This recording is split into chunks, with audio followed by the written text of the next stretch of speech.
All right, so I finally hardwired my dash cam into my Silverado here. You can see there's the dash cam, there's the mount that I've got it hooked up to, as well as the USB cord going up like that. I know I could have tucked it behind the headliner, but I would have had to pull down the headliner a little bit to do that, and I already had these little clips on hand, so I just used those. And then I popped this out, ran the cord in through here all the way down, and you can see it coming out right here. Zip tie, and there is the little power supply.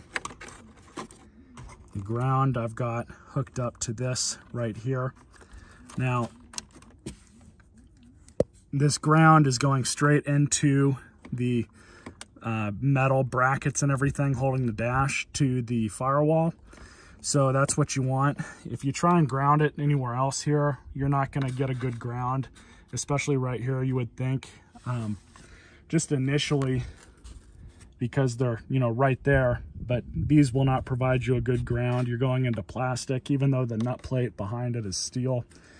You want a grounding point like this that goes into the frame of the truck. So anyways, I've got this sort of tap coming out. It's a 5 and then a 10 amp fuse that's on it. You can get, I have in the description bar all the links to all of the stuff that I have in this video, including the camera, but any camera will do.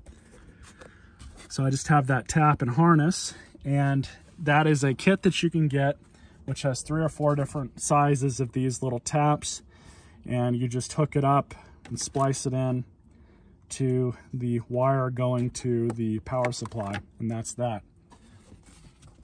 And the circuit I wired it into was, I think it was number, yeah, it was 31, which is an accessory run crank. Originally had a 10 amp, so I stuck that 10 amp into that tap, and you can see right here for 31 is this one right here. So this one is blank. There's this one, and there's number 3. So 1, 2, and 3.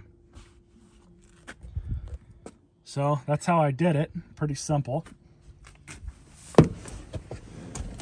So now, you turn the truck on, or you go into accessory mode.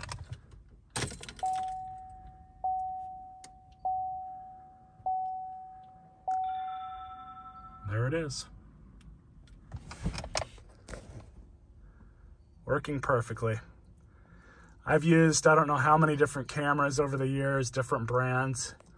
You know, a lot of them seem to come out of the same factories from overseas. But this Cross Tour one's probably been about the best one that I've used so far. I've had really good luck with it. And I want to say I've had this one for about maybe 1.5 years or 2 years now and haven't really had any issues with it. So anyways, hope you guys enjoyed this quick video. Stay tuned for more. There you go.